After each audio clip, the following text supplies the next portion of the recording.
Hello everyone. आज की इस वीडियो में एट ग्रेड अभ्यास पुस्तिका कक्षा 7 सामाजिक विज्ञान के अध्याय 1 भारत की भौगोलिक विविधता इसका A to Z complete solution with proper explanation के साथ आपको बताया जाएगा। तो बच्चों, ये आपके नए सेशन की नई पुस्तक का चैप्टर नंबर 1 यानी कि अध्याय 1 है भारत की भौगोलिक विविधता, और इसमें दिए गए सारे प्रश्नों का उत्तर विद प्रॉपर एक्सप्लेनेशन के साथ आपको बताया जा रहा है।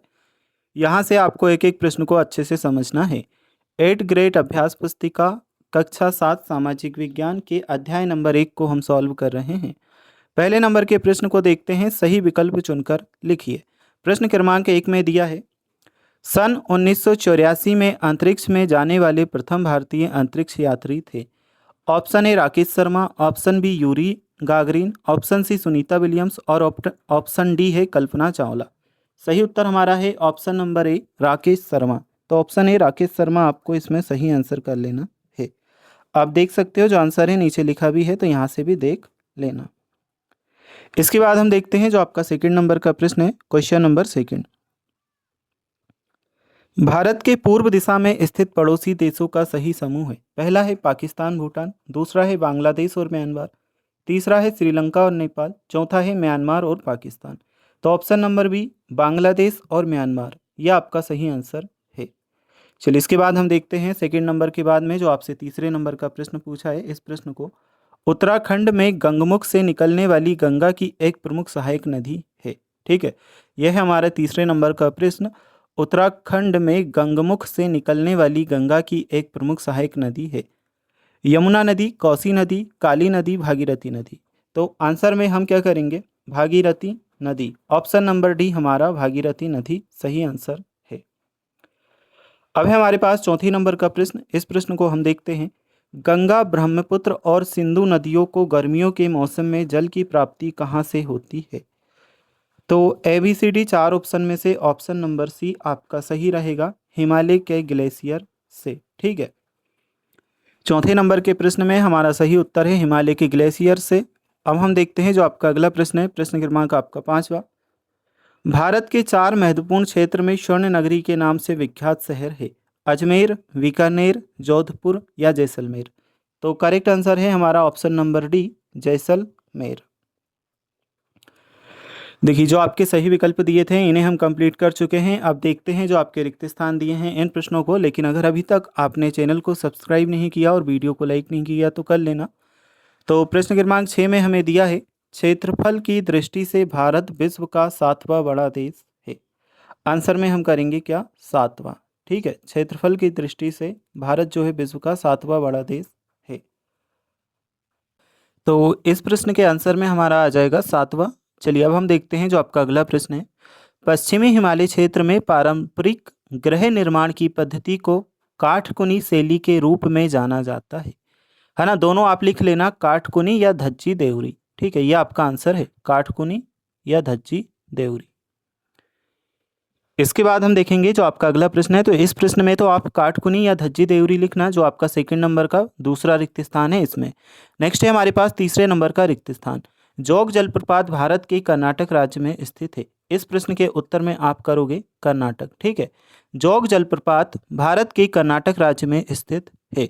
आंसर में हमारा क्या होगा, तीसरे नंबर के रिक्त स्थान में कर्नाटक। नेक्स्ट है हमारे पास चौथे नंबर का प्रश्न, भारत का एकमात्र सक्रिय ज्वालामुखी अंडमान निकोबार द्वीप समूह के वेरन। ठीक है, उत्तर क्या आएगा आपका, वेरन। चौथे नंबर के रिक्त स्थान में उत्तर क्या करोगे आप, वेरन में है। ठीक है, वेरन द्वीप समूह में स्थित है। तो चौथे नंबर के रिक्त स्थान में हमने आंसर यहाँ पे क्या किया है, वेरन किया है। यह आपको आंसर में वेरन करना है। अब है हमारे पास 5वें नंबर का रिक्त स्थान, अरावली पर्वत श्रृंखला की सबसे ऊंची चोटी माउंट आबू है। इस प्रश्न के उत्तर में हमारा आंसर आएगा माउंट आबू। तो 5वें नंबर के रिक्त स्थान में आंसर होगा माउंट आबू। चलो जो आपके सही विकल्प हैं और रिक्त स्थान है ये आपके कंप्लीट हुए। इसके बाद हम देखते हैं अति लघु उत्तरीय टाइप के प्रश्न। प्रश्न क्रमांक 7 में हमें दिया है, भारत के प्रमुख द्वीप समूह के नाम लिखिए। तो 7वें नंबर के प्रश्न का उत्तर आप यहाँ से देखिए। प्रश्न क्रमांक 7 का उत्तर मैं आपको बताता हूं। यह आपका रहेगा क्वेश्चन नंबर 7 के लिए आंसर। इसमें हमें बताना है भारत के प्रमुख द्वीप समूह के नाम। तो भारत के दो प्रमुख द्वीप समूह हैं लक्षद्वीप द्वीप समूह अरब सागर में और अंडमान निकोबार द्वीप समूह बंगाल की खाड़ी में। ये ये लक्षद्वीप लिखा है, ठीक है, लक्षद्वीप। मैं आपको लिख के बता दूं, लक्षद्वीप, ठीक है, लक्षद्वीप। तो अब हम देखते हैं ये प्रश्न, क्वेश्चन नंबर 7 आपका यहाँ से कंप्लीट। इसके बाद है क्वेश्चन नंबर 8, हिमालय पर्वत श्रृंखला एशिया महाद्वीप के किस देशों तक फैली है। तो क्वेश्चन नंबर 8 में पूछा है हिमालय पर्वत श्रृंखला एशिया महाद्वीप के किन देशों तक फैली है। क्वेश्चन नंबर 8 के लिए आंसर हमारा ये रहेगा, हिमालय पर्वत श्रृंखला एशिया के 6 देशों भारत, नेपाल, भूटान, चीन, पाकिस्तान और अफगानिस्तान में फैली हुई है। तो प्रश्न क्रमांक 8 का उत्तर है हिमालय पर्वत श्रृंखला एशिया के 6 देशों भारत, नेपाल, भूटान, चीन, पाकिस्तान और अफगानिस्तान में फैली हुई है। 8वें नंबर के प्रश्न के बाद में हमारा आ जाता है प्रश्न क्रमांक 9, अरब सागर में गिरने वाली भारत की प्रमुख नदियों के नाम लिखिए। ठीक है, यह है आपका प्रश्न क्रमांक 9, अरब सागर में गिरने वाली भारत की प्रमुख नदियों के नाम लिखिए। तो चलिए देखते हैं जो 9वें नंबर का आपका प्रश्न है, इसका आंसर 9वें नंबर के प्रश्न का उत्तर आप यहाँ से करना। इस प्रश्न का उत्तर ये रहेगा, अरब सागर में गिरने वाली भारत की प्रमुख नदियाँ नर्मदा और ताप्ती हैं। तो प्रश्न क्रमांक 9 के आंसर में होगा, अरब सागर में गिरने वाली भारत की प्रमुख नदियाँ नर्मदा और ताप्ती हैं। अब है हमारे पास में 10वें नंबर का प्रश्न। इस प्रश्न को देखेंगे, क्या कारण है कि, यह है आपका 10वें नंबर का प्रश्न, क्या कारण है कि भारत के पश्चिमी घाट को अभिवर्ता नदियाँ मोहानो एस्चुरी का निर्माण करती हैं। तो 10वें नंबर के प्रश्न के उत्तर में आप ये देखिए, यह आपका आंसर है प्रश्न क्रमांक 10 का। पश्चिमी घाट की नदियाँ तीव्र ढाल के कारण बहुत तेजी से बहती हैं और मुहाने पर अवसाद जमा नहीं कर पाती, जिससे एस्चुरी मुहाना बनाती है। तो यह हमारे 10वें नंबर के प्रश्न का उत्तर, पश्चिमी घाट की नदियाँ तीव्र ढाल के कारण बहुत तेजी से बहती हैं और मुहाने पर अवसाद जमा नहीं कर पाती, जिससे एस्चुरी मुहाना बनाती है। अब देखते हैं प्रश्न क्रमांक जो आपका 11वां दिया है, इसे नैनीताल और मसूरी जैसे लोकप्रिय पर्वतीय पर्यटन स्थल हिमालय पर्वत को किस श्रेणी में स्थित हैं। नैनीताल और मसूरी जैसे जो लोकप्रिय पर्वतीय पर्यटन स्थल हैं वह हिमालय की किस श्रेणी, यानी कि किस क्षेत्र, किस श्रेणी में है, वह हमें बताना है। 11वें नंबर के प्रश्न के उत्तर में आप ये करोगे, देखिए, नैनीताल और मसूरी जैसे लोकप्रिय पर्वतीय पर्यटन स्थल हिमालय लघु हिमालय श्रेणी में स्थित हैं। यह है आपके 11वें नंबर के प्रश्न का उत्तर। नैनीताल और मसूरी जैसे लोकप्रिय पर्वतीय पर्यटन स्थल हिमालय लघु हिमालय श्रेणी में स्थित हैं। हिमाचल, ठीक है, हिमाचल लघु हिमालय श्रेणी में स्थित हैं। अब है हमारे पास क्वेश्चन नंबर 12, प्रश्न क्रमांक 12। इस प्रश्न में हमसे पूछा है, हिमालय पर्वत को एशिया का जल शिखर क्यों कहा जाता है। यह है आपके 12वें नंबर के प्रश्न, हिमालय पर्वत को एशिया का जल शिखर क्यों कहा जाता है। 12वें नंबर के प्रश्न का उत्तर आप यहाँ से देख सकते हैं, यह आपका आंसर रहेगा, गर्मियों में हिमालय की बर्फ पिघलकर सिंधु और गंगा जैसी नदियों का स्रोत बनती हैं, जो करोड़ों लोगों को पीने और कृषि के लिए जल देती है। तो क्वेश्चन नंबर 12 के लिए आंसर है, गर्मियों में हिमालय की बर्फ पिघलकर सिंधु और गंगा जैसी नदियों का स्रोत बनती है, जो करोड़ों लोगों को पीने और कृषि के लिए जल देती है। अब 12वें नंबर के प्रश्न के उत्तर के बाद है हमारे लघुत्तरीय टाइप के प्रश्न। इन प्रश्नों को देखते हैं। हिमालय पर्वत के निर्माण की प्रक्रिया को स्पष्ट कीजिए। हिमालय पर्वत कैसे बना है, इसके निर्माण की प्रक्रिया को हमें क्या करना है, स्पष्ट करना है। 13वें नंबर का प्रश्न है लघुत्तरीय का। चलिए इसके उत्तर को हम देखते हैं। तो यह है आपका आंसर, यहाँ से आप करना, क्या करना है आंसर में, करोड़ों वर्ष पूर्व भारतीय भूभाग यूरेशियाई प्लेट से टकराया। इस भारी टकराव के बीच भूमि में सिलवटें मोड़ पड़ी और वह ऊपर उठकर हिमालय बन गई। ठीक है, यह हमारा आंसर रहेगा 13वें नंबर के प्रश्न का। करोड़ों वर्ष पूर्व भारतीय भूभाग यूरेशियाई प्लेट से टकराया। इस भारी टकराव से बीच की भूमि सिलवटें मोड़ पड़ी और वह ऊपर उठकर हिमालय बन गई। अब है हमारे पास 14वें नंबर का प्रश्न। इस प्रश्न में हमसे पूछा है, यह है आपके क्वेश्चन नंबर 14, भारत के शीत मरुस्थल का भौगोलिक विशेषताएं लिखिए। भारत के शीत मरुस्थल की भौगोलिक विशेषताएं हमें लिखनी है। तो क्वेश्चन नंबर 14 के लिए आप यहाँ से देखना आंसर को। लद्दाख भारत का शीत मरुस्थल है, जहाँ यहाँ सर्दियों के तापमान -30 डिग्री सेल्सियस से नीचे रहता है, वर्षा बहुत कम होती है और यह चट्टानी व ऊबड़ खाबड़ क्षेत्र है। ठीक है, तो यह आपके 14वें नंबर के प्रश्न का उत्तर। उत्तर में आपको क्या करना है, लद्दाख भारत का शीत मरुस्थल है, यहाँ सर्दियों में तापमान 30 डिग्री सेल्सियस से नीचे रहता है, वर्षा बहुत कम होती है और यह चट्टानी व ऊबड़ खाबड़ क्षेत्र है। अब है हमारे पास 15वें नंबर का प्रश्न। इस प्रश्न को हम देख लेते हैं। इस प्रश्न में पूछा है, प्रायद्वीपीय पठार से क्या तात्पर्य है। प्रायद्वीपीय पठार से क्या तात्पर्य है, 16वें नंबर का प्रश्न है। तो इस प्रश्न के उत्तर को हम देखते हैं। देखिए उत्तर में आप क्या करोगे, यहां से आप देखना, ऐसा भूभाग, ये भूभाग लिखा है, भूभाग आपको इस तरह से लिखना है। ठीक है, भूभाग, यहाँ पे थोड़ा सा क्या लिखने में मिस्टेक हुई है भूभाग को। ठीक है, ऐसा भूभाग जो आसपास की भूमि से ऊंचा व समतल हो और तीन ओर से जल या समुद्र से घिरा हो, उसे प्रायद्वीपीय पठार कहते हैं।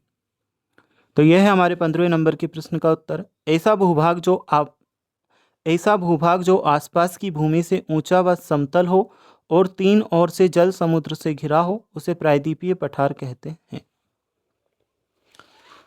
15वें नंबर के प्रश्न के बाद हमारे पास है 16वें नंबर का प्रश्न। इसमें पूछा गया है, सेल्यूकस जेल कहाँ स्थित है, इसका नाम सुनते ही हमारा मन भय से क्यों भर जाता है। तो 16वें नंबर के प्रश्न में पूछा है, सेल्यूकस जेल कहाँ स्थित है, इसका नाम सुनते ही हमारा मन भय से क्यों भर जाता है।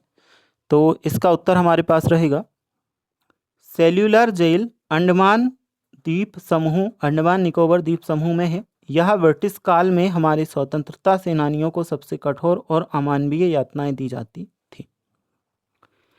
सेल्यूलर जेल अंडमान द्वीप समूह में है। यह ब्रिटिश काल में हमारी स्वतंत्रता सेनानियों को सबसे कठोर और अमानवीय यातनाएं दी जाती थी। अब 16 नंबर के प्रश्न के बाद में हम देखते हैं जो आपका दीर्घोत्तरीय प्रश्न है, प्रश्न क्रमांक 17। इस प्रश्न में क्या पूछा गया है, आप यहाँ से देखिए, हिमालय को 3 प्रमुख श्रेणियों के नाम से लिखते हुए उनकी विशेषताएं लिखिए। हिमालय की 3 प्रमुख श्रेणियों का नाम लिखते हुए उनकी विशेषताएं हमें बतानी हैं। तो देखिए, पहला हमने लिखा हिमाद्री, जिसे बृहद हिमालय भी कहा जाता है। यह सबसे ऊंची श्रेणी है जो साल भर बर्फ से ढकी रहती है। नेक्स्ट है हमारे पास हिमाचल, इसे लघु हिमालय भी कहा जाता है। ठीक है, यह समशीतोष्ण जलवायु और लोकप्रिय पर्यटन स्थल मसूरी आदि है। अब है हमारे पास थर्ड शिवालिक, जिसे बाह्य हिमालय कहा जाता है। यह सबसे निचली श्रृंखला है जो जंगलों और वन्य जीवों से समृद्ध है। तो यह प्रश्न आपका कंप्लीट यहाँ से। अब हम देखते हैं जो आपका क्वेश्चन नंबर 18 है, इसे प्रश्न क्रमांक 18वें नंबर के प्रश्न में कहा है, प्रायद्वीपीय पठार भारतीय अर्थव्यवस्था के लिए क्यों महत्वपूर्ण है। यह है आपके 18वें नंबर के प्रश्न। इस प्रश्न के उत्तर में हम करेंगे, यह क्षेत्र खनिजों, कोयला आदि और वन संपदा से समृद्ध है। यहाँ के जलप्रपातों से भारी मात्रा में जल विद्युत का उत्पादन होता है। यहाँ की उपजाऊ भूमि कृषि के लिए अत्यंत महत्वपूर्ण है। अब 18वें नंबर के प्रश्न के बाद में हम देखते हैं जो आपका प्रश्न है, प्रश्न क्रमांक 19, इसे थार मरुस्थलीय क्षेत्र में जीवन यापन क्यों कठिन है, कोई 3 कारण लिखिए। थार मरुस्थलीय क्षेत्र में जीवन यापन क्यों कठिन है, कोई 3 कारण बताना है। पहला कारण हमने लिखा है अत्यधिक तापमान। अत्यधिक तापमान, दिन बहुत गर्म और रातें बहुत ठंडी होती हैं। जल का अभाव, वर्षा कम होने से पीने व कृषि के लिए पानी की भारी कमी रहती है। अगला पॉइंट लिखा रेतीला भूभाग, ऊबड़ खाबड़ रेत के टीलों से कृषि और आवागमन में कठिनाई होती है। 19वें नंबर के प्रश्न के बाद हम देखते हैं जो आपका प्रश्न है, प्रश्न क्रमांक 20, इसे भारत के पूर्वी तट व पश्चिमी तट में अंतर स्पष्ट कीजिए। क्वेश्चन नंबर 20 आपका है, भारत के पूर्वी तट और पश्चिमी तट में हमें अंतर स्पष्ट करना है। सबसे पहले हमने लिखा है पश्चिमी तट का, यह गुजरात से केरल तक फैला एक सकरा पतला तट है। ठीक है, यह गुजरात से केरल तक फैला एक सकरा पतला तट है। यहाँ नदियाँ जैसे नर्मदा ताप्ती तेजी से बहती हैं और अपने, ठीक है, तेजी से बहती हैं और अपने मुहाने पर एस्चुरी का निर्माण करती है। तो सबसे पहले तो हमने पश्चिमी तट का लिखा है, यह आप यहाँ से देखना, यह गुजरात से केरल तक फैला है एक सकरा पतला तट है। यहाँ नदियाँ जैसे नर्मदा ताप्ती तेजी से बहती हैं और अपने मुहाने पर एस्चुरी का निर्माण करती है। तो आप यहाँ से देख सकते हो जो प्रश्न है, और ये इतना देखने के बाद जो इस साइड का प्रश्न है वह भी आप यहाँ से देख सकते हो। इसके जस्ट नीचे हमें दिया है ये, और आप लिख लेना पूर्वी तट। ठीक है, पश्चिमी हम लिख चुके हैं, अब पूर्वी में आप क्या लिखोगे, यहाँ से देखिए,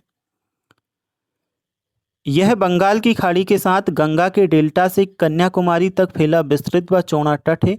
यहाँ नदियाँ जैसे गोदावरी, महानदी, उपजाऊ डेल्टा और लेगून जैसे चिल्का झील का निर्माण करती हैं।